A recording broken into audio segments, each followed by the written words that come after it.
І знову ж добрий вечір. У прямому етері Бугюн сьогодні. І сьогодні зрозуміло, що всі наші етери прямі присвячені 30-річчю Збройних сил України. Збройних сил України, як дуже правильно написано тут на банерах у Києві і, напевно, по всій країні. Сила України – щит Європи.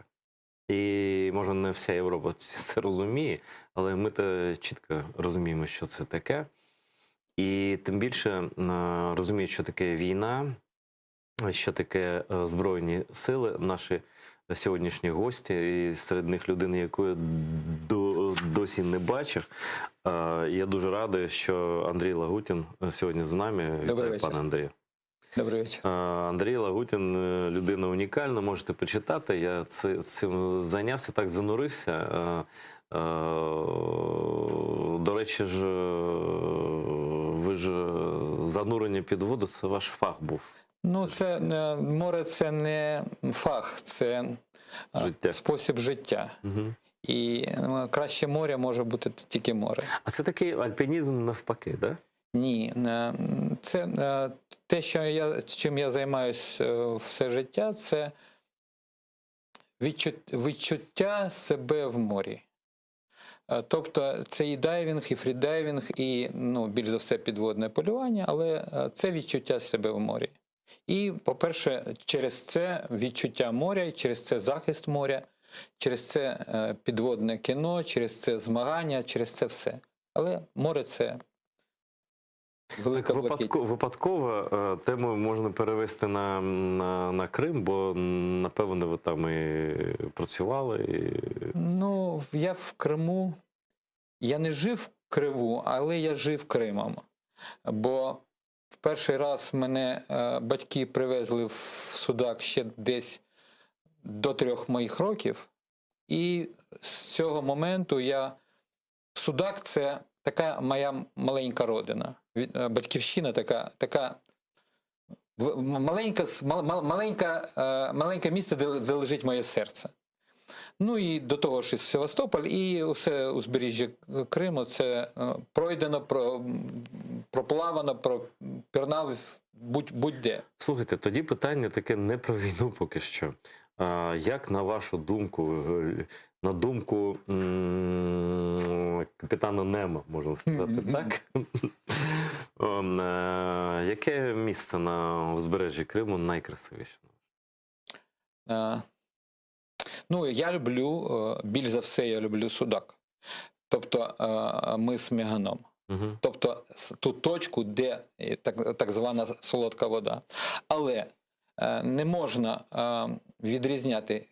Крим, він такий різний, що будь-яка точка в Криму є унікальною. Це в мого батька був товариш, який ще в радянські часи багато бував за кордоном, і коли він розповідав про Крим і показував світлини про Крим, деякі там його товариші там з інших країн не могли повірити, що це таке є в Україні.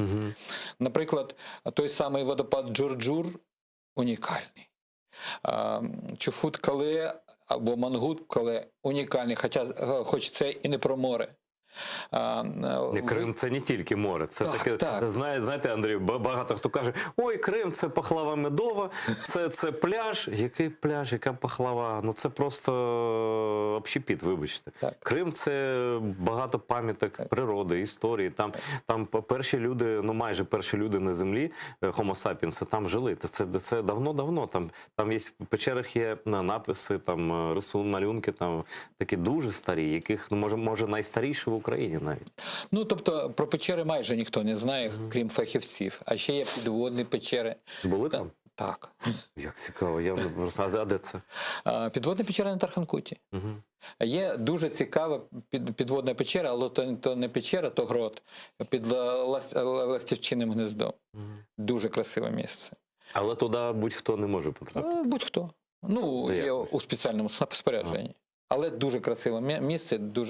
Там в цій печері живуть чорноморські актінії, дуже красиві. Актіні це що? Це така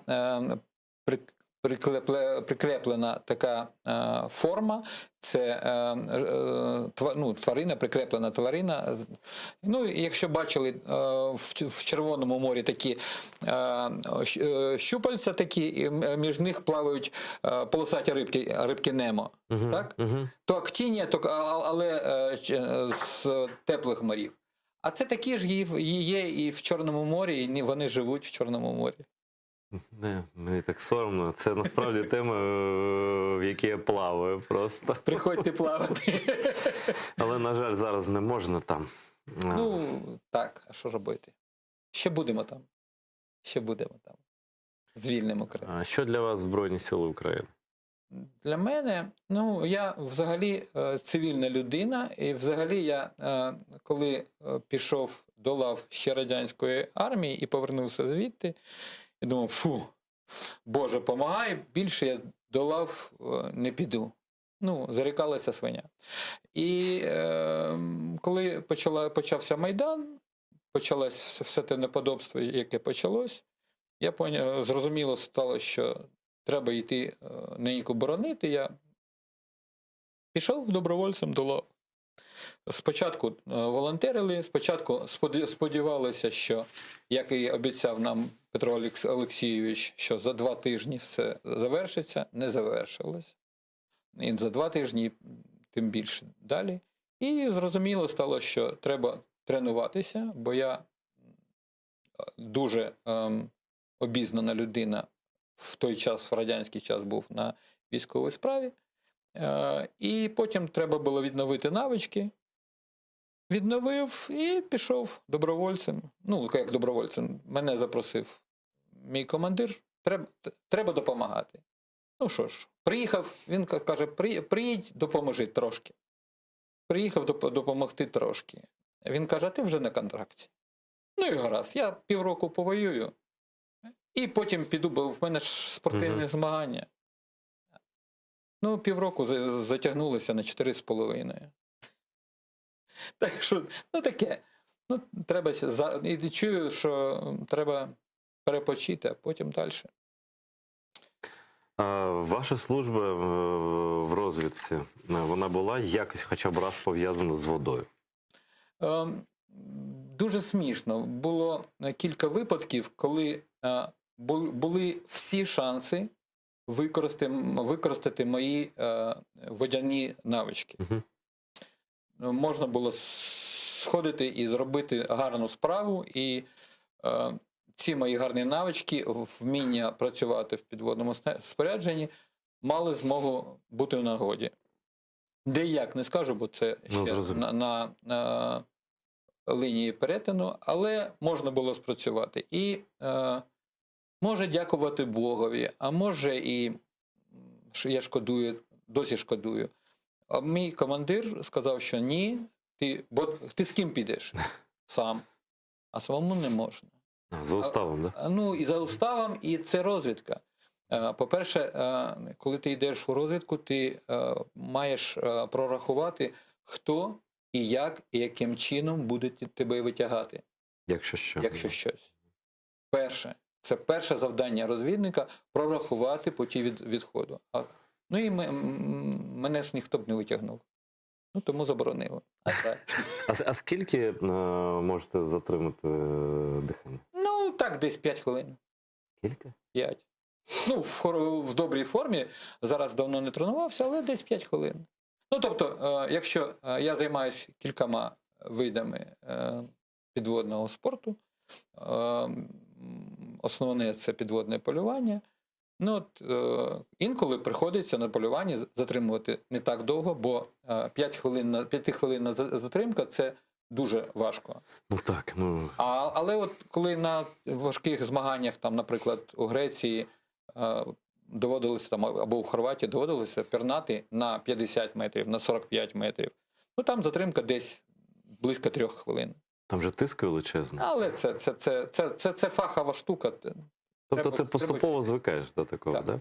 А чи можна звикнути до війни? Так і ні. Ви, мабуть, пам'ятаєте історії про Тараса Бульбу, наприклад, коли Тарас каже, ото з хлопцями підемо і добре погуляємо. Там погуляємо, тут погуляємо. Що це було? Це була війна.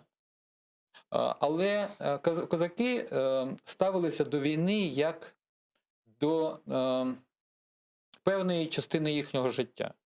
Якщо ти не воюєш, ти не козак. І, ну це сослов'я, військове сослов'я. Так, але зараз ми вже маємо трошки змінену свідомість, бо ми вже не розуміємо своє життя без війни. Тому що ми вже звикли захищати країну, вже ми маємо захищати, ми звикли і ми вміємо. І це вже, ти не можеш бути вже іншою людиною. Не можна 2 рази війти. Андрій, а ви особисто себе козаком вважаєте? А в мене, мій батько казав, що він проводив дослідження. Мій прапрадід був сотником Чигиринського козацького полку. Хтось у мене знайомих теж предки там служили. Ну, але я думаю, що в кожного українця, якщо так уважно покопатися, то можна знайти якесь коріння козацьке, так? Ну, напевне. Я навіть не про коріння питав. Я питав про те, що чи можна вважати сьогоднішніх військових певною мірою козаками? Деякий відсоток так. Який? І не який відсоток, а це люди, які добровільно, свідомо пішли захищати країну, так? Ну, наразі в армії всі добровільно і свідомо, бо в нас є армія контрактна. Ті, хто воювали добровільці в перші роки війни, це, ну, відчайдухи і розбишаки в гарному сенсі того слова. Так може це і є козаки, ні? І так і ні. Ви знаєте, є такий вислів, що найнебезпечніша тварина – це кролик, якого загнали в куток. І тут ми не кажемо про ти козак чи ні. Ти маєш йти захищати свою землю, яка в небезпеці, яку топче ворог, який підступно на нас напав. І для мене, я, до речі, ще й дитячий тренер. З плавання? Із плавання, із підводного плавання, і ще я там працював в піонерських таборах за радянських часів. І я почесний скаут і так далі, таке інше. І те, чого в нас зараз не то, що нема, а дуже бракує патріотичного виховання. От тих людей, які будуть розповідати нашим дітям. Інколи буваю у школах, дуже рідко запрошують, але дітям потрібно про це розповідати. І війна – це таке, що інколи бачиш більш патріотичних дітей коло нуля. Бо вони бачать цю війну. Тут ніхто не знає про цю війну. Ви знаєте, Андрію, може так статися, ну цілком вірогідно, що дізнаються всі і одночасно. Бо, ну я не знаю, звісно, я в голову там нікому не залізу, але росіяни вони воюють брутально. Ну, якщо вони воюють. Да? Вони ж, перша чеченська, ж пам'ятаєте, да? Вони намагалися там наземну операцію робити. Так. Тут же отримали те, що повинні були отримати від чеченців, так? І величезні втрати там тощо. І другу війну вони провели зовсім по-іншому. Це вже був Путін. І він, перше, це було інформаційне підготування, обґрунтування того, що чеченці – це не люди, це ті, кого, це терористи, яких можна, і це гарно їх вбивати, тобто не жаліти. По-друге, це ідеологічне підґрунтя. Воєнна частина – це бомбування, це ракети. Це просто, як вони кажуть, вижжена земля. Так? Як ви думаєте, якщо він все ж таки наважиться напасти так, як описують це західна преса, розвідки тощо. Наскільки це може бути брутальний напад? Чи вони будуть в гібридну війну гратися далі? Я думаю, мені так здається, по-перше, буде чи не буде, це трошки не істотні питання. Тому що, якщо буде, то буде.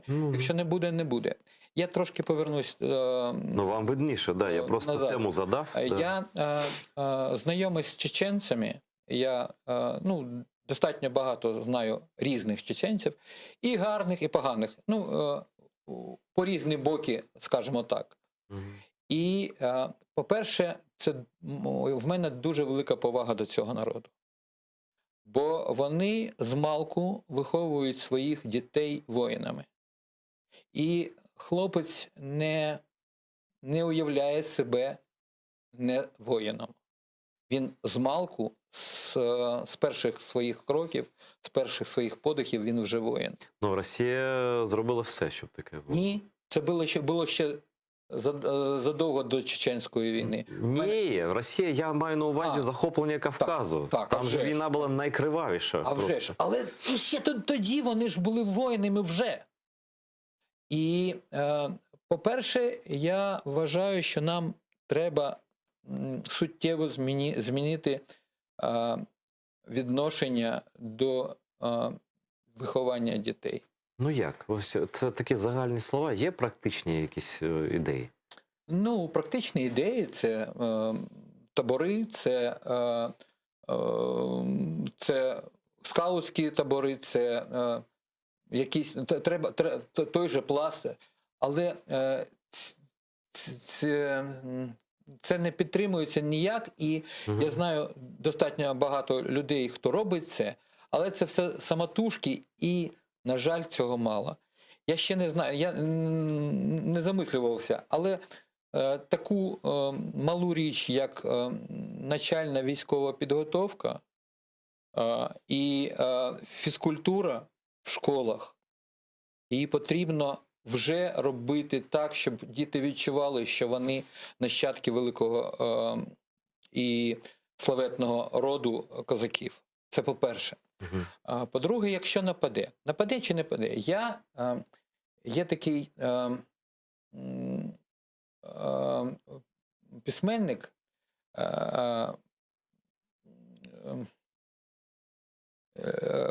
Соболєв, ще з радянських часів.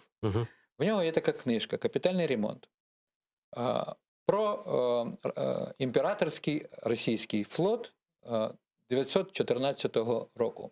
15-му, здається, 15-му. А він ще залишився на той час після російсько-японської війни? Так. Це Фінська затока, Гельсінгфорс, тобто нині Хельсінкі. І молодший брат приїжджає до старшого брата, молодший брат Гардемарин приїжджає до старшого брата. А потім старший брат йому пише таке в такій кумедній формі листа, що дуже погано. І він там каже: «Я с известным тебе медиком Осипом», он говорит о том, что, я попробую сейчас по-русски, он пишет о том, что печатные ведомости, газеты именуемые, на корабль доставляются с величайшим небрежением. Поэтому с кем в предыдущей предстоящей баталии скрестить орудие схлестнемся, экипаж наш блуждает подобно фрегату в туман влипшему. Я же с известным тебе медиком Осипом Карловичем, на шведа подозрения имеющим, 5 штук франкского вина в шампузе именуемого на немца выставил, потому что немец обезьяну выдумал, а потому и повод к войне свободно видумати може. Тому, розуміючи підступний наш характер, стать, я не знаю, як це так сказати. Сутність. Сутність росіяк. Як ви називаєте? Росіяки. Чому так? Ну, бо в мене в Росії багато учнів, багато друзів. І багато дуже блискучих людей, які все розуміють, все знають. Досі? Досі. Дивно, мене немає. В мене мама народилася в Москві. Мама приїхала в Київ, зустріла батька і залишилася тут. І до крайнього свого дня вона не вміла навіть сказати паляниця.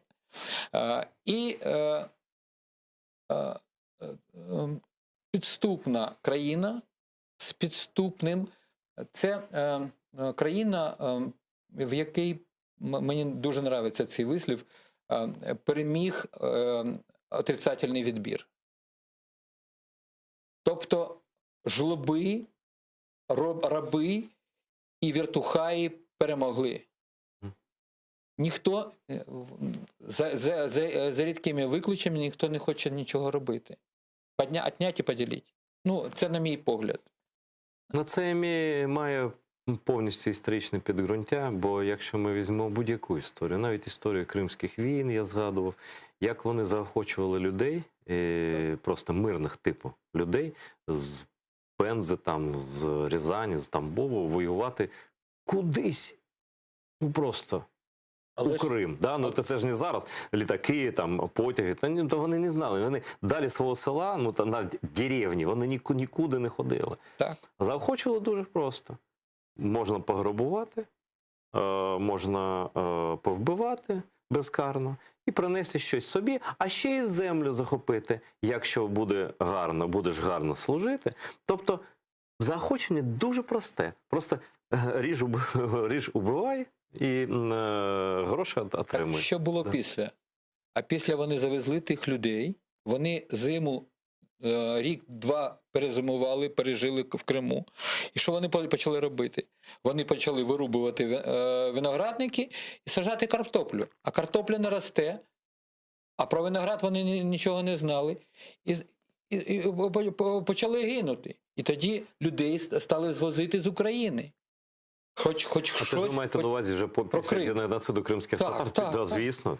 Це ж лише, да, тут вони ж просто не знали, вони з таких широт, де просто, ну, це не росте, в принципі. Навіть там абрикосове дерево немає, там персикове. А я по Криму гуляв, то мене хлопці там місцеві водили, а отут росте чауш. Хтось знає, що таке чауш? Ніхто не знає. А то старий ще татарський виноград, який 100 років тому ріс. І так далі, таке інше, і таке інше. Ну, це таке. Ну, філософське підґрунтя ми заклали, але що ви особисто будете робити, якщо вони попруть? Ну, по-перше, я готовий. І зараз, ну, відколи я звільнився, вже дзвонять товариші, а воювати прийшлось, ну, майже усюди, і вже товариші дзвонять, я тобі зроблю таку пропозицію, що ти не можеш відмовитися. Хлопці, заждіть. Я був трошки поранений, був трошки там контужений, але контузія була не зафіксована медично, але було контузій. Тому треба привести тіло в деякий гарний настрій. Треба з'їздити на море, і потім буде гарно. Я хочу вам показати одну таблицю, точніше мапу. Я попрошу зараз режисерів вивести її нам на екран, ми подивимося. Ось ця карта, вона дуже просто все зрозуміти. Чи готові ви воювати за свою країну? І я не буду аналізувати, я хочу, щоб ви, Андрію, проаналізували ці дуже різні результати соціологічних опитувань. Навіть в сусідніх країнах дуже відрізняються цифри. Це відсотки? Так, ось, це відсотки. Да. Ось, що кидається вам в очі і що можете сказати про те, що бачите? По-перше, в мене багато друзів у Фінляндії. Угу. І такий є блискучий фільм «Зимова війна». Угу. В Фінляндії він дуже, не то що популярний, а це є культовий. Культовий, угу. да? Вони його дивляться, як іноді наші дивляться там «Іронію судьби», наприклад. Не дай Боже їм іронію судьби. Наприклад. Вони б не захистили свою країну. Як... Наприклад, це... Вони б просто набухалися б і все. Може і так. Так. Я не бачу, що там греки. Греки все так собі. 54. Ну, то все ж таки більше за половину. Іспанці дивно, португальці дивно. Давно не воювали, що тут дивно. Давно не воювали, може звикли, але в мене багато друзів в Португалії і в Іспанії. А де у вас їх немає? Та й скрізь, майбе. Напевно, на Північному океані, може, немає. Є. Там є? Да? Є.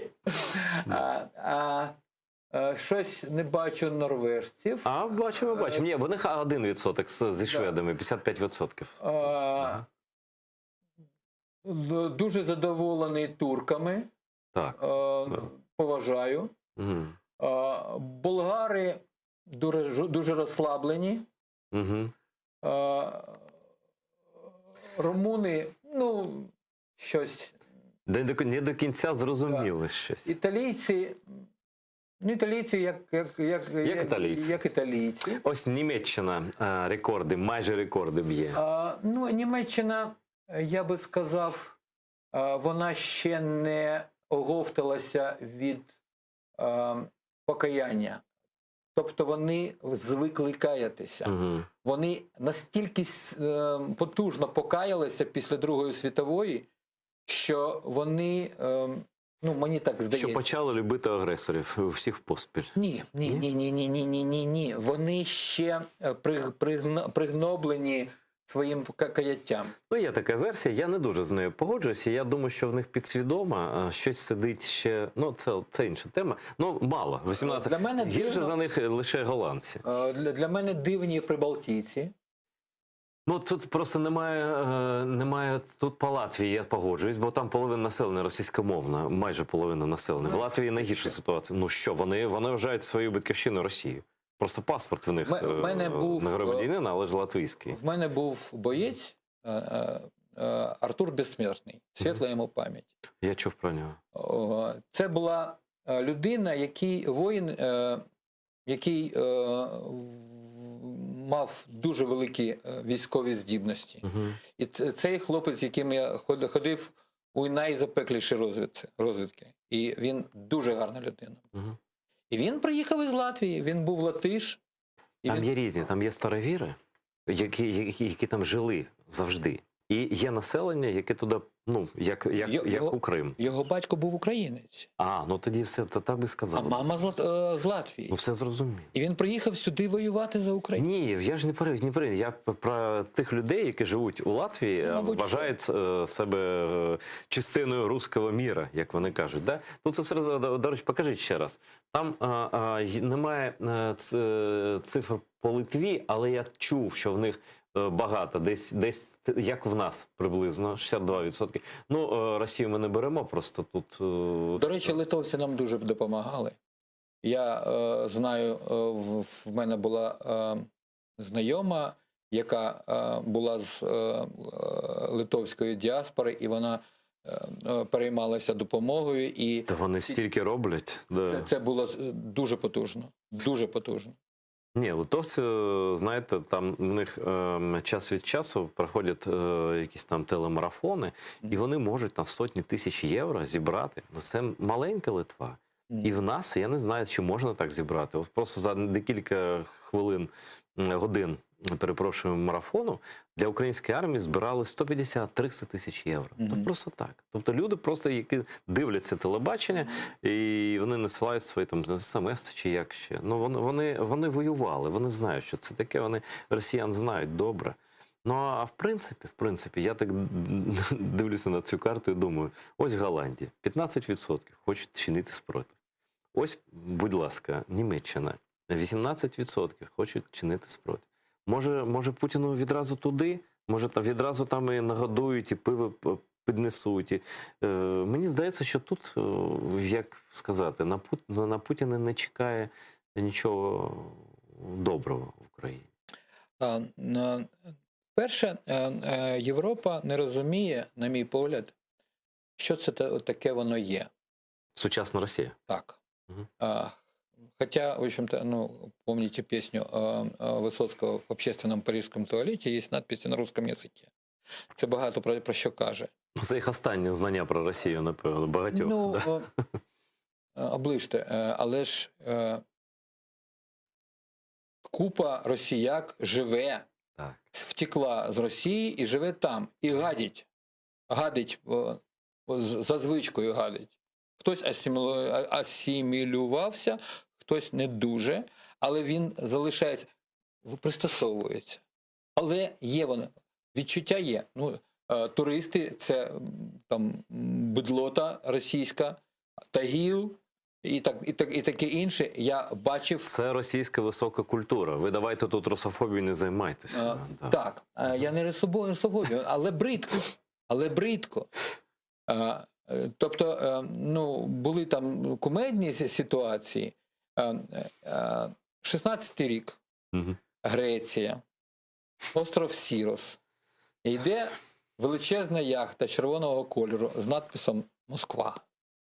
Я на своєму човнику готуюсь до змагань і проїжджаю вздовж їх. Ну, дозволив собі прокричати «Ще не вмерла Україна». І? Проходить майже година, і там це дуже невелике містечко, де ми жили. Дуже. І один бар. І в цьому барі інтернет. Я заходжу в той бар і сиджу в інтернеті. І бачу, ну, росіян же ж їх видно. Вже йдуть 4 і вже з дрючками. Бо страшно. Ну, я так собі вважаю. Ну, це картинка така. Тобто це вони ментально залякалися просто від одного слова? Ну, я розумію так. Це інформація, десь я... Українці тут. І коли тут все.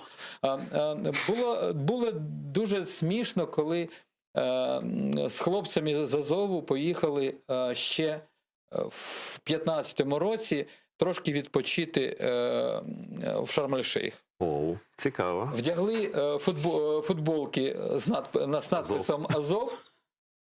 Росіяни щезли. Порядок в районі. Тоді їх було, а потім нема. Десь щезли. Ось як ви пояснюєте цей феномен? Життєвий, до речі, не тільки військовий. Ну, мабуть, що їх лякають. Я вважаю, що страшно. Вони силу поважають. Да. Вони поважають виключно тих, кого вважають сильнішими. Я їх зву бандерлогами. От чому? Чому? Ви, мабуть, не дивилися мультик. А в мультику бандерлоги... Дивився, просто моє дитинство вже давно було. Да, бігали по деревах і верещали навкруги. Ми самые сильные, мы самые смелые, и все это так, потому что мы так говорим. гоняли. Не, да. Ну это фабрика по производству понтов. Типова російська поведінка. Вот, да. Поэтому, ну, а что ж, ну, как в том анекдоті, що кожному воїну треба мати навички копати, бо багато ж прийдеться закопувати. Угу.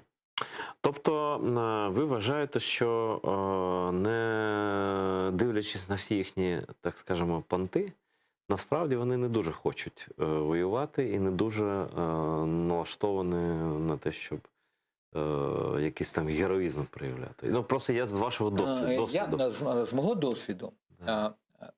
Я воював на лінії зіткнення. Я бачив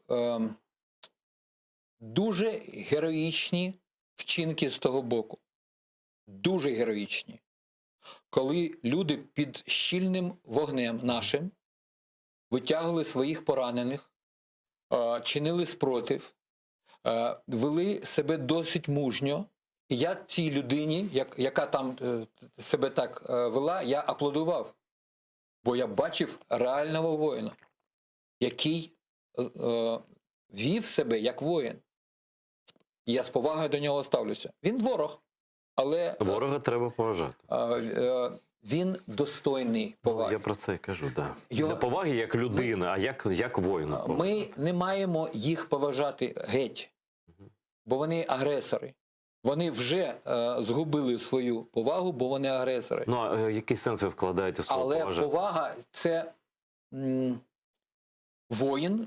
Ну, наприклад, якщо я прийшов на змагання, кожен на першості світу, кожен перший в своїй країні. І я до кожного ставлюся з повагою, бо він гарна людина, бо він аналогія той зрозуміла. спортсмен, з яким приємно змагатися. І з таким воїном ти маєш використати всі свої здібності, всі свої навички, він мотивує, аби вбити його. Бо він використовує всі свої здібності і всі свої навички, аби вбити мене. І він сюди прийшов вбивати. Ми на своїй землі. Дуже цікаво, коли ці там мотороли, гіві, яму їм з гвоздями, але вони кажуть, що вони на своїй землі. Та ні, це наша Україна. Кубань, до речі, теж. І ми захищаємо свою землю, і нам іншого не треба. Я хотів запитати, я питав вже про, яку ви бачили, як ви сказали, героїчні вчинки, які там, просто на полі бою, так? Але в цілому, просто російська армія, вона ж дуже, в неї дуже розвинута дідовщина, так звана, тобто національні суперечки, приниження, ну таке, да? Ну, я про що? Це героїчні вчинки, я сподіваюся, поодинокі. Бо я бачив безліч героїчних вчинків з нашого боку. Ми зараз ведемо позиційну війну. І навіть той же Іловайськ, світла пам'ять хлопцям, коли загинуло безліч наших людей. Коли росіяки ходили і добивали людей. Просто добивали. Те ж саме Дебальцеве. Коли, на мій взгляд, Дебальцеве – це не слава української зброї і не доведена перемога, як казав президент. А це просто, на мій погляд, це примірник вищого безглуздя військового командування. Постав на Логвінова 2 батареї гармат, і хрен би хто пішов. Андрій, ми зараз вже, по-перше, в нас хвилина залишається. По-друге, все ж таки, давайте щось реалістичне, не згадки, а що зараз. Ось наскільки боєздатна наша армія зараз, щоб, знаєте, тут хтось вже каже про паніку якусь, хтось каже про щось інше, так? Ось наскільки вона боєздатна, мотивована і які аргументи серйозні, найсерйозніші вона має проти російського агресора? Потенційно, якщо він широкомасштабний напад вчинить.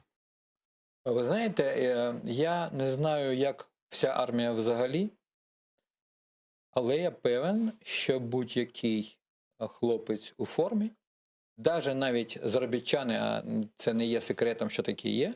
Не треба так людей, контрактників називати. Ви розумієте, це жаргон такий. На жаль, я бачив таких, які прийшли, є мотивація перша. Слухайте, перша мотивація піти в армію різно буває, але потім на полі бою по-різному проводиться. Я про те ж саме. Деякі приходять, тут платять гроші і, до речі, краще, ніж в його селі. Да? Але ці люди перетворюються на справжніх воїнів. І ці люди по-справжньому воюють, і вони вже, пробачте, не бздять. Вони воюють і роблять свою справу. Кожен на своєму місці. І кожен, майже кожен знає, що на війні немає поганої роботи. Да? Кожна робота важлива. Кожен робить свою справу. Я ще знаю, знаєте, яку перевагу? Ось це точно. В українському війську, так? Немає такого, щоб хтось когось принижував там за національною ознакою. Чи, може, є якісь окремі випадки, але те, що є явищем, просто притаманним російському війську, да? Постійно, там же один одного принижують, це просто стиль життя, як в тюрмі, насправді. То українська армія, вона геть інша. Там різного, не знаю, віку люди, різного досвіду, але все ж таки прийнято один одного поважати? Для мене це було взірцем. Колись в Азові я побачив, як в одній кімнаті жили фанати з різних міст. Які ніби ворогами були. Які були ворогами, які насмерть бились один з одним, а потім вони воювали разом. Я про те кажу. І в мене був товариш Ахмед. Він, до речі, кримський татарин. Дуже гарна людина. Я приходжу до нього, він каже, я кажу, я буду тут у вас завтра, щось вам принести. Він, будь добрий, принеси мені курочку. Бо тут хлопцям тушонку дають, а я мусульманин, мені не можна. Я йому приніс курочку, а він завжди ходив з кинджалом. Він каже, буду їздити. Це сім'я. Це сім'я людей, які ж прийшли боронити нашу землю. Дякую, Андрію. Просто весь час вже вийшов давно, але дуже приємно. Вітаю вас ще раз. Дуже дякую вам.